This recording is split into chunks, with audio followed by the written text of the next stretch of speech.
Toda ansiedade precisa ser medicada? Hoje a live é sobre isso. Boa noite, pessoal. Hoje, terça-feira, 17 de maio de 2022, 7 horas da noite. Seja todo mundo bem-vindo. A gente vai receber a doutora Carla Saito. Ela é formada pela PUC de Campinas, psiquiatra formada pela Faculdade de Santa Casa de São Paulo, pós-graduada em Psiquiatria Forense pelo Instituto de Psiquiatria da Universidade de São Paulo e também é especialista em transtornos alimentares pela Universidade Federal do Rio de Janeiro. Ela atende presencial em São Paulo e também por telemedicina. Seja todo mundo bem-vindo. Oi, Wilson. Boa noite a todo mundo que está chegando agora. É uma honra para mim fazer live com a doutora Carla. Vi que a doutora Carla entrou aqui. Já aceitei, ela está aqui com a gente. Opa, Tiago. Bem-vindo todo mundo. Olá, Rodrigo, tudo bem? Boa noite a todos. Oi, doutora Carla. Boa noite. Tudo bem? Para mim é uma honra receber você aqui. Eu adoro o seu conteúdo no seu Instagram que você posta. É uma honra muito grande poder estar aqui recebendo você hoje. Muito obrigada. Eu estou um pouquinho ansiosa para falar de ansiedade. É legal, né? Ansiedade, Sim. A gente tá ansioso. Sim. E é um tema muito interessante, né? Porque muita gente acaba passando por isso. E aí, dá para viver sem ansiedade? Tá bom, vamos lá, né? Acho que o sonho de todo mundo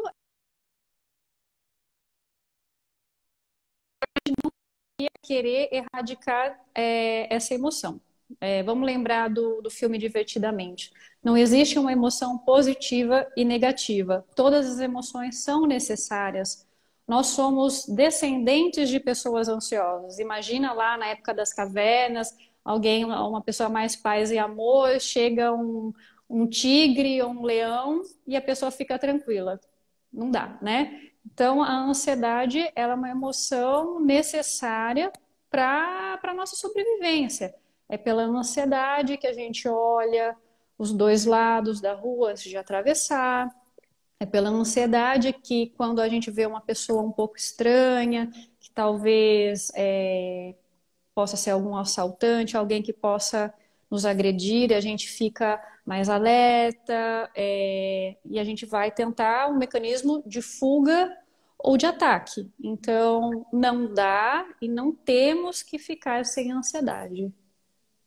Exatamente. Ela até certo grau protege a gente, né? É importante. E é muito legal esse filme que você citou, Divertidamente, né? Quem não assistiu e puder assistir, é legal, né? Uma visão assim Com de... certeza! Porque eu esqueci o personagem, mas é aquela personagem tristinha que salva, enfim, a relação entre os pais e a filha, enfim. Todas as emoções são necessárias, essa é a verdade. Sim. E a gente não deveria suprimi-las. Olha que honra aqui, Glover Teixeira com a gente, bem-vindo todo mundo. E como que a gente sabe se a ansiedade é patológica ou não? Tá, perfeito, boa pergunta. Bom, para tudo nessa vida, como eu disse, não tem emoção positiva ou negativa. A questão, eu acho que o interessante, uma analogia interessante é você pensar numa batata quente. Aconteceu alguma situação que gere ansiedade, tudo bem. A gente sentir a ansiedade, a gente sentir a tristeza e depois devolver, né? Quando que a ansiedade é patológica? Quando a gente fica ansioso por determinada situação e a gente não consegue ser de outra forma. A sua ansiedade é para qualquer situação?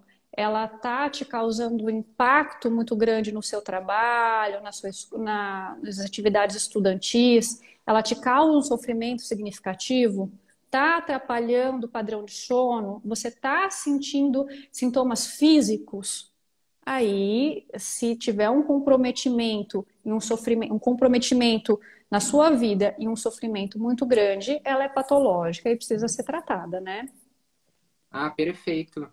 É, é muito bem colocado, doutora Carla, porque não dá pra gente conviver com uma ansiedade e não tratar, né? Eu até tava vendo o seu story ontem ou anteontem, você colocou que uma ansiedade não tratada leva até problemas, assim, endócrinos, né?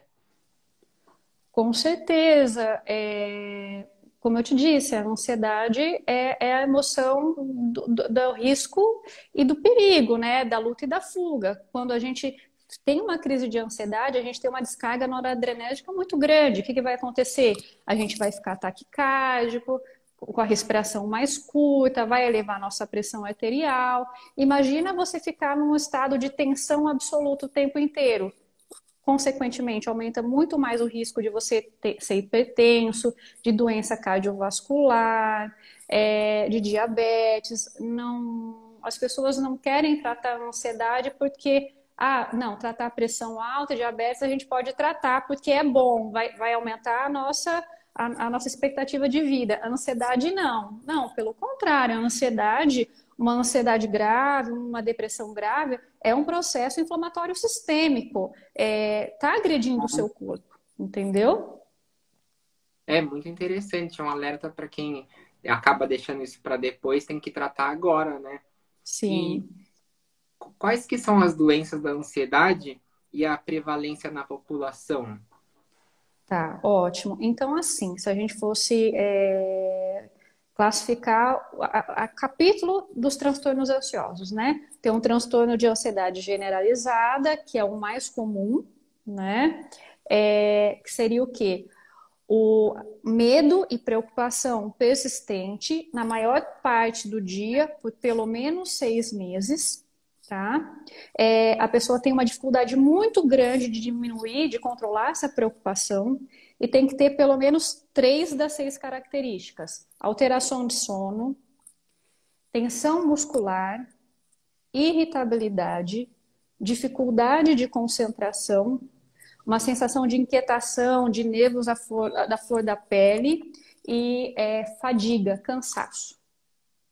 Então, que esse é o mais comum, que é o transtorno de ansiedade generalizada, né? E aí depois Olha que nós temos... interessante. Ah, Sim, eu não sabia que ele era comum. É interessante isso. sim, eu vou falar ainda mais. Tem um estudo muito legal falando sobre ele. É, transtorno de pânico, né? Que são crises de ansiedade súbitas, onde você tem um pico de ansiedade em até 10 minutos, onde você tem uma sensação de sufocamento, de enlouquecimento, você pode ter sudorese, suar frio, às vezes ter falta de ar, pode dar vontade de fazer xixi, de ter piriri, de tão estressado que você fica, e a pessoa começa a ter um pavor de ter outra crise, né? Ela fica depois com medo, ansiedade antecipatória de ter outra crise. Aí é o transtorno de pânico, a gente tem fobia social, né? Transtorno de estresse pós-traumático, quando a gente tem uma vivência de alguma situação que possa alguma situação de ameaça à vida, e aí a gente começa a reviver essa situação, esse momento. O toque, ele não é hoje mais, mas antes ele fazia parte dos transtornos ansiosos, mas o toque, não existe paciente com transtorno obsessivo compulsivo que não seja muito ansioso, É tá? perfeito. E fobias específicas, por exemplo, fobia de altura, de aranha, algum animal específico, né? Então, são basicamente essas. Em relação à prevalência, né? Tem um estudo que é muito legal que eu falo para todos os pacientes. Se chama São Paulo Megacity. Esse estudo, na verdade, ele é um braço de um estudo mundial, como se fosse um IBGE mundial, um censo mundial da saúde mental, que foi feito por Harvard e a Universidade de Michigan, pela World Health Organization. E eles pegaram 36 metrópoles, tá? Foi um estudo, então, uma grande fotografia, tá? E Brasil só foi escolhido São Paulo, a região metropolitana de São Paulo. Quem ajudou os estudos foi a USP. Eles pegaram 39 cidades da região de São Paulo e fizeram esse estudo de 2005 a 2007. Assim, foi dos 18 anos para cima. A gente não foi incluído pessoas hospitalizadas, pessoas institucionalizadas. O que eu estou querendo dizer é que as pessoas com maior gravidade, com maior risco de se ter, não foi colocada. Então, o resultado, muito possivelmente, é menor do que, na verdade, ele é de fato. E aí, Rodrigo, o que que deu? Que São Paulo, adivinha, né? O orgulho de ser brasileiro. São Paulo é a metrópole mais ansiogênica do mundo.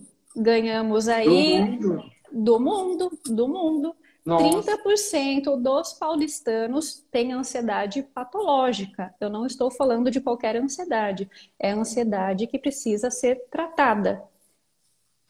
A gente olha, ganhou de zona de guerra de Gaza, de tudo. olha, é importante, né, deixar claro, a ansiedade patológica que precisa ser tratada, não é a ansiedade que as pessoas acabam falando assim, ah, tô com ansiedade, é a coisa patológica que precisa ser tratado. E, Justamente, esse estudo é de 2007. Imagina agora, 2022, como que está nossa, o nível de ansiedade do paulistano, né? É muito grande. exatamente. E, e você citou o transtorno do pânico, aí muita gente acaba deixando de fazer as coisas com esse medo que você falou, né? Acaba deixando de sair de casa ou de frequentar certos lugares, se privando, em vez de tratar o pânico para poder fazer a vida normal, né? Justamente. E uma coisa que é muito importante falar, é muito difícil, quase impossível, a pessoa ter uma condição psiquiátrica só. O principal fator de risco de você ter uma condição psiquiátrica é ter outra. Então, é muito difícil um paciente ter pânico e não ter transtorno de ansiedade generalizada. Na maioria das vezes, as pessoas têm duas, três condições associadas, tá? Na maioria das vezes, na verdade, são três condições. Então, aí, agorafobia, com transtorno de pânico, com transtorno de ansiedade generalizada. Ou os outros, enfim é praticamente impossível alguém ter pânico que não tenha transtorno de ansiedade generalizada, pelo menos. Ou vai ter um transtorno depressivo também, enfim. É Por isso que precisa tratar. muito interessante. É, e como que é feito o diagnóstico? Tá, a gente usa o DSM, né? DSM é o Manual Diagnóstico Estatísticos de Doenças Mentais, tá? A gente faz uma entrevista clínica, a gente faz toda a investigação e depois se chega ao diagnóstico. Não é olhando no Google, olhando a listinha que você vai fazer o diagnóstico. E fora, por que que é importante o atendimento psiquiátrico? Porque a gente tem, o clínico, ele tem o exame físico, ele vai apalpar, auscultar, percutir.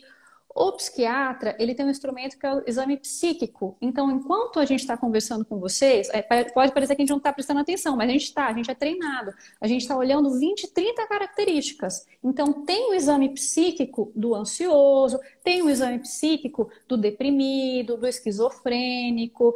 Então, por isso que é importante não só escrever, quando o pessoal escreve no Instagram, eu tô com isso e aquilo. Calma, a gente precisa te conhecer por completo. E por isso que não faz em psiquiatria, e que bom que a gente tem essa possibilidade. Em psiquiatria, salvo raras exceções, o atendimento online, ele não pede nada do presencial, porque a gente consegue examinar.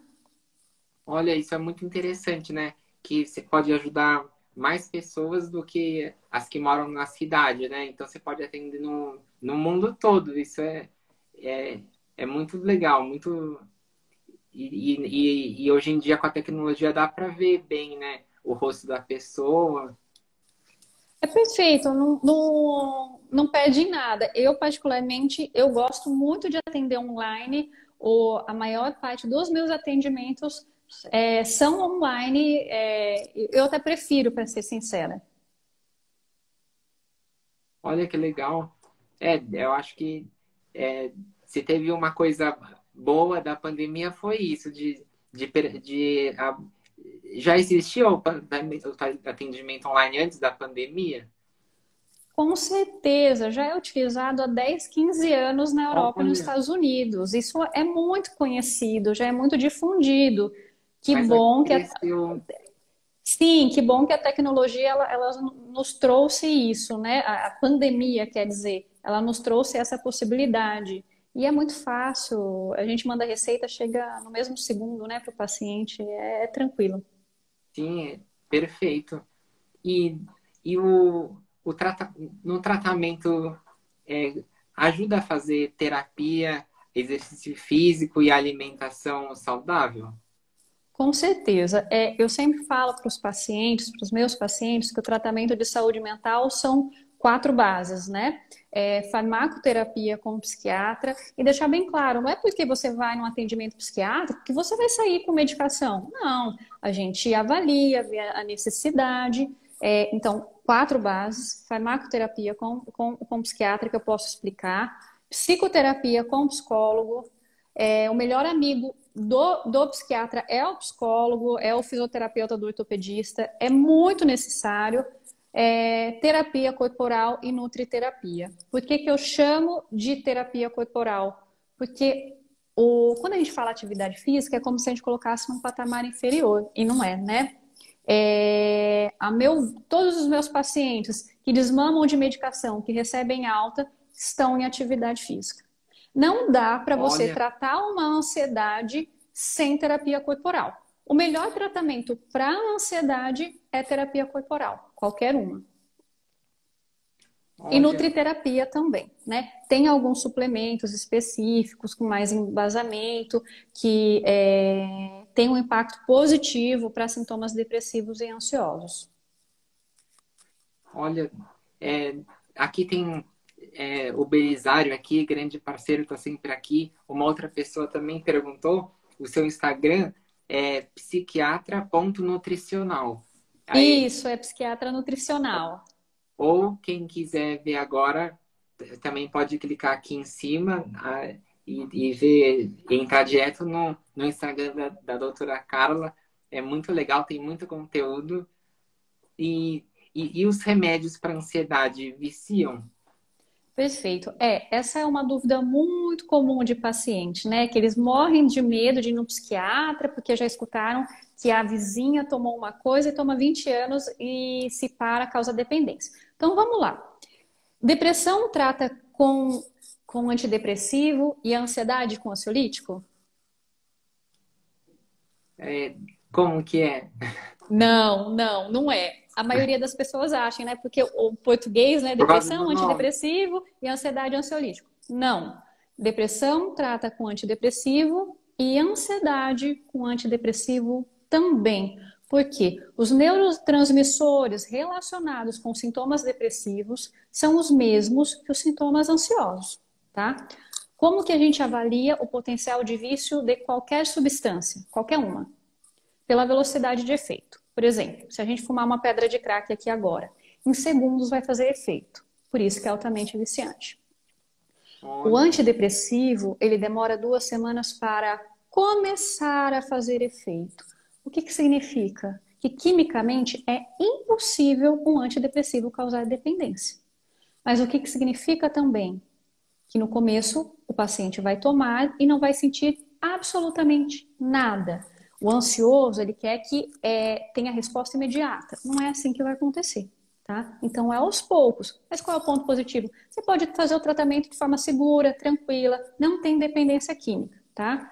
Como que a gente costuma tratar a ansiedade? Por que que fica essa falácia, essa crença que antidepressivo, que medicação para ansiedade causa dependência? Ansiolítico é tarja preta. O ansiolítico pode causar dependência, que é o famoso Rivotril, o diazepam, o frontal, que você toma em 15, 20 minutos faz efeito. Aí eu gosto de usar sempre essa analogia. Se você está com uma infecção, dói, né? Você está sim, com uma infecção bacteriana, dói. Se você tomar analgésico, vai parar a dor? Vai, mas não está tratando. Por isso que a gente mas não vai sempre coloca o resolver. antibiótico. Isso. Se você toma analgésico, tira a dor.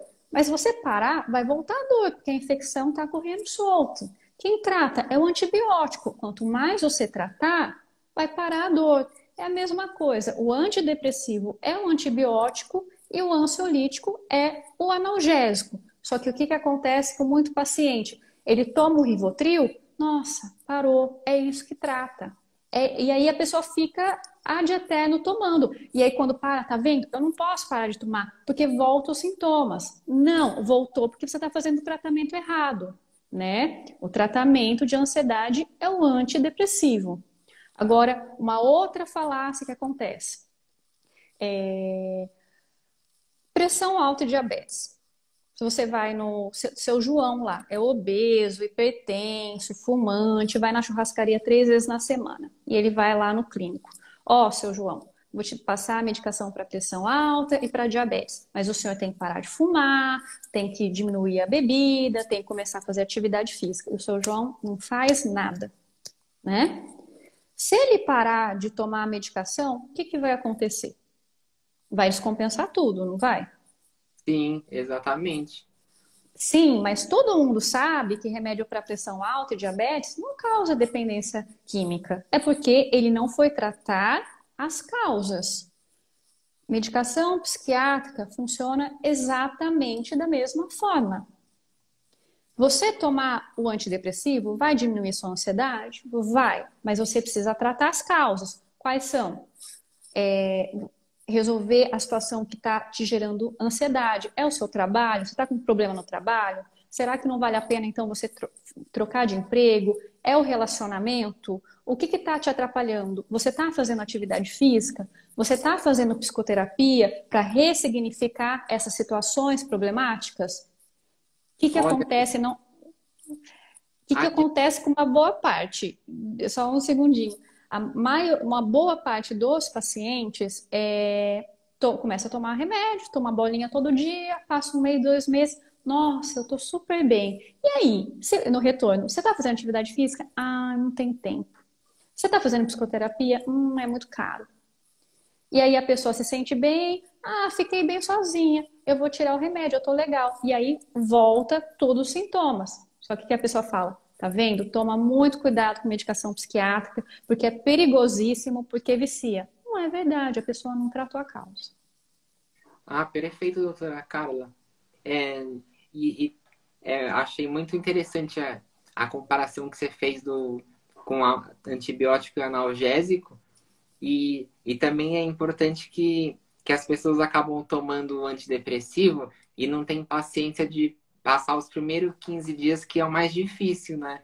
Justamente, porque nos primeiros 15 dias a gente tem uma regulação dos neurotransmissores. Então, nos primeiros 15 dias, pode ser que no começo diminua a concentração dos neurotransmissores e a pessoa tem uma piora. E aí eu tenho muito paciente assim que chega, eu tomei 1 semana, fiquei ruim, parei. Não, gente, tenha paciência, porque depois da segunda semana melhora bastante, não vale a pena. Então, uma piora inicial para depois uma melhora posterior. Exatamente. Por isso que é importante seguir. Acho que muita gente acaba desistindo, né, nesse período curto de início.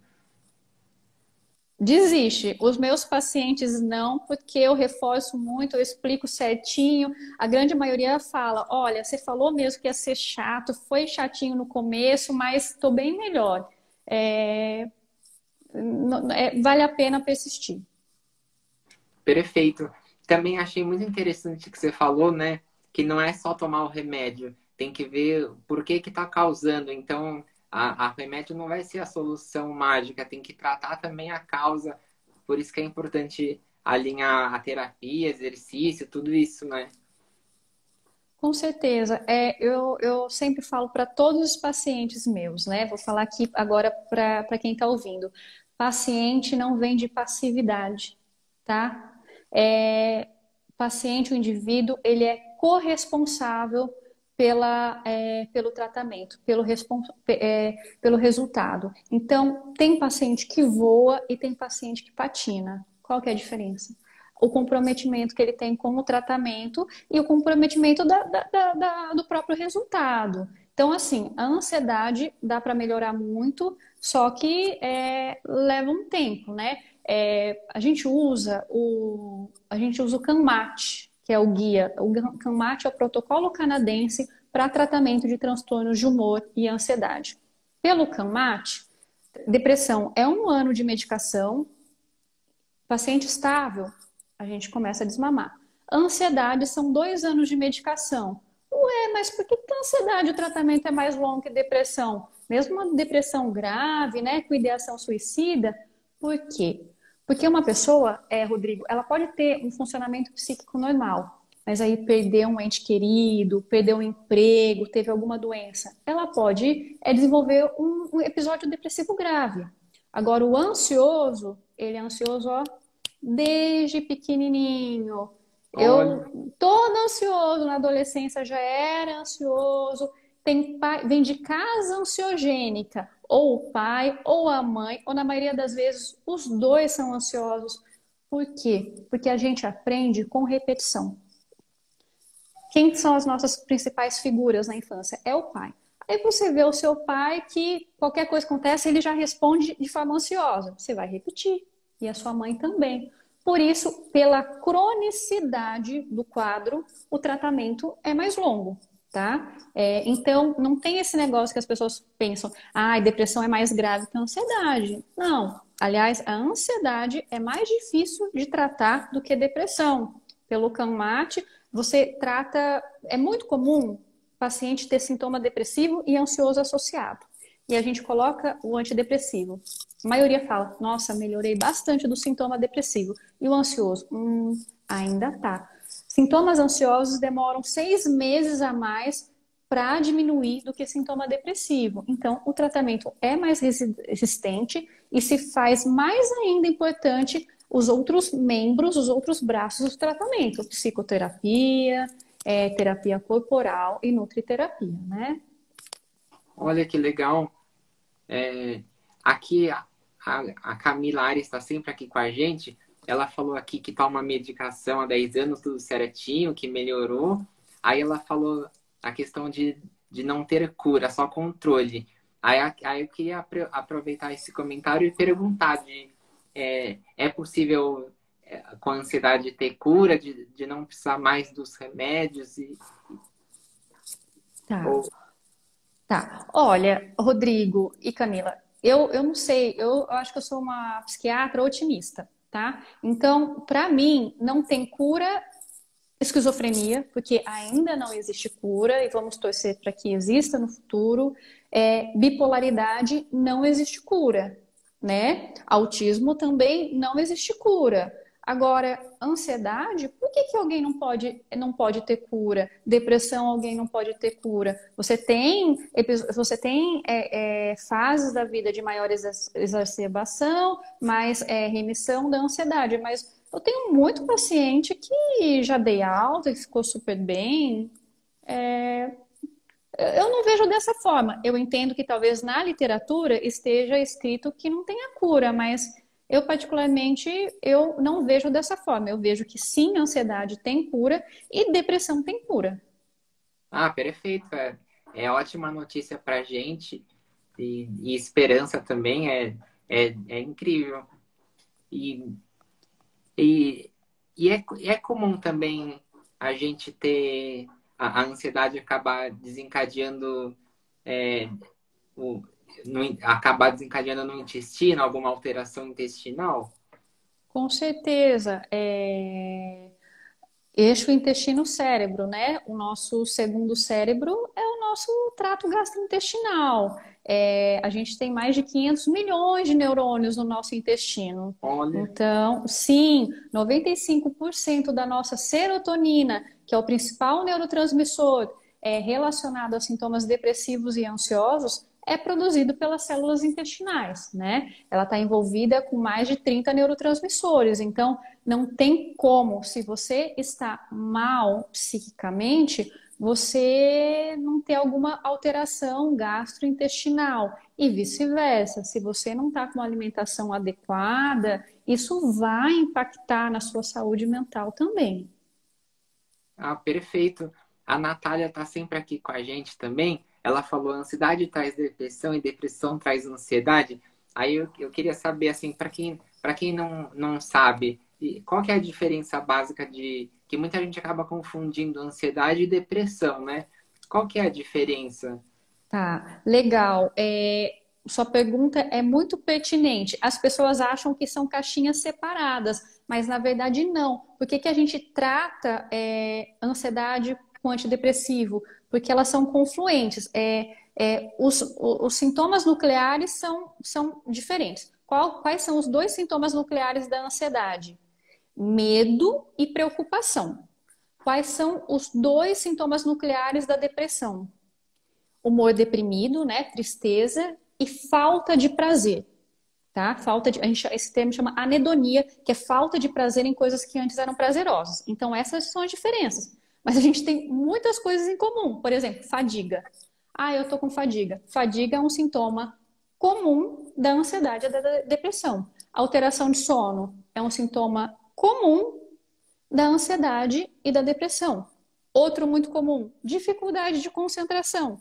Também é um sintoma que tem nos dois. Então, Olha, por isso que é muito comum, maior parte dos pacientes tem que a gente chama transtorno misto ansioso e depressivo. Tem sintomas depressivos e ansiosos associados, porque a mesma circuitaria neuronal dos episódios depressivos são muito próximos do sintoma, dos quadros ansiosos. E se você está lá, você tem fobia social e você não consegue fazer uma apresentação na escola, ou você não consegue fazer uma boa entrevista para emprego, você vai ficar mais triste. Isso vai te favorecer, aumentar o risco de você ter um episódio depressivo, né? Então, um puxa o outro. ah, perfeito, doutora Carla. E, e aqui a gente já aqui passou voando, já são 7h32.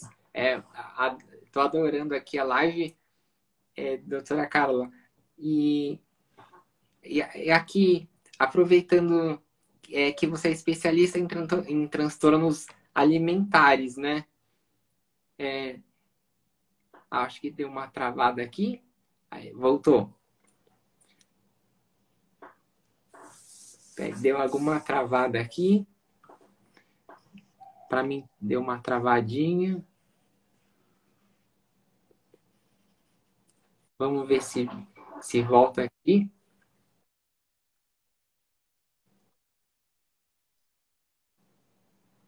É,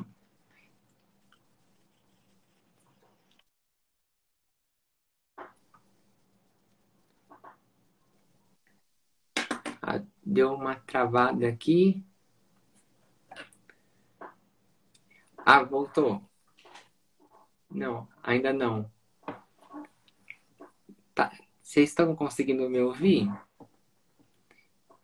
É, a Natália falou Dá que para travou ouvir, sim. agora acho que A a Camila sua está. imagem está um pouco. Ah, me travou também? Calma aí, vou sair então.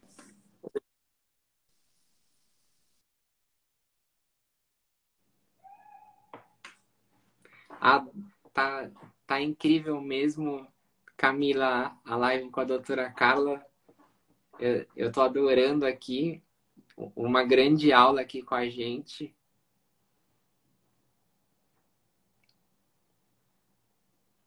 Vou clicar aqui. Ah, oi, doutora Carla.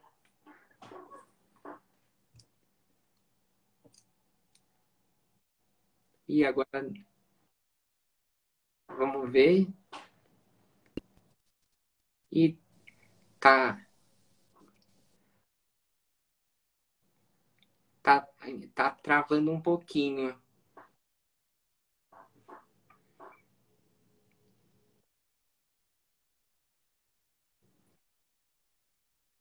Deixa eu ver. Para mim essa imagem tá travada.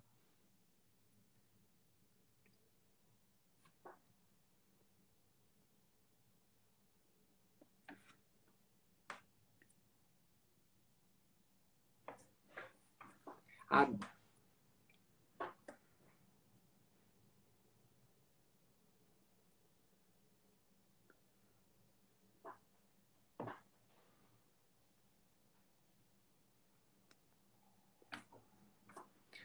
A doutora Carla, se de repente puder entrar aqui de novo, vamos ver se dá certo.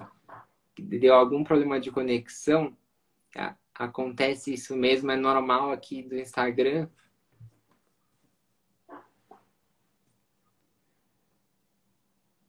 Olha, hoje foi uma live incrível com a doutora Carla. Eu simplesmente amei. Oi, Danúzia, boa noite.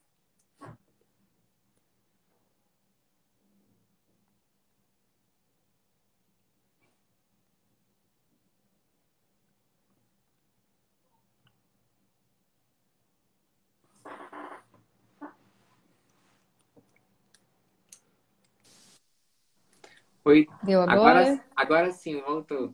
Desculpa, gente, eu acho que deu algum problema aqui na internet. Ah, não, imagina. É normal isso acontecer. Às vezes no Instagram acontece isso mesmo. E eu tava falando aqui que eu adorei a nossa live. Foi realmente incrível, uma grande aula. E para a gente terminar aqui, doutora Carla, aproveitando que você é especialista em transtornos alimentares, né? O quanto que está ligado, né, a ansiedade com a alimentação, se as pessoas acabam descontando na comida. Com certeza, não tem um paciente com comer emocional, com transtorno de compulsão alimentar, que não seja pelo menos muito ansioso. Por isso que às vezes a pessoa quer, eu quero uma medicação para emagrecer. Calma aí, vamos tratar a causa desse comer emocional. Às vezes a pessoa quer colocar uma medicação para emagrecer e essa medicação ela gera mais ansiedade. E ela vai acabar comendo mais, vai ter crise de pânico, né? E muitas vezes a gente tratando a ansiedade, olha, agora eu tô com um comer mais adequado, tô com maior controle. Por isso que é interessante a gente ver o todo, a gente não trata uma condição em si, a gente trata o paciente como um todo, com toda a complexidade dele, né? Ah, perfeito. E eu acho que tá. E existe até antidepressivo que pode ajudar, né, a pessoa a emagrecer também na compulsão alimentar, né? Sim, a gente vai usar antidepressivo que diminua o apetite, diminua o drive por massa e doce, né? Tem antidepressivos específicos para isso, mas a gente não coloca antidepressivo. Antes a gente faz uma pesquisa clínica do paciente. Tem problema de rim, tem problema de fígado, se tem alguma comorbidade clínica, muitas vezes a gente escolhe a medicação pelas comorbidades do paciente. Então, o que eu recebo muito no Instagram, quais são os remédios os antidepressivos que diminuem o apetite? Depende, eu não sei se você pode usar, né? Ah, perfeito. Não é Não é simples. receita de bolo, não é. Perfeito. Nossa, eu adorei demais, doutora Carla, a nossa live. A gente pode até depois marcar outros temas. Foi realmente Com incrível. certeza. Eu gostei muito. Muito obrigada, Rodrigo, pelo convite. Foi um prazer conversar com você Ai, e gostei muito de conhecer os seus seguidores. Muito obrigada também pelo carinho e pelo tempo de vocês aqui. imagina, eu que agradeço aqui. Foi uma honra para mim.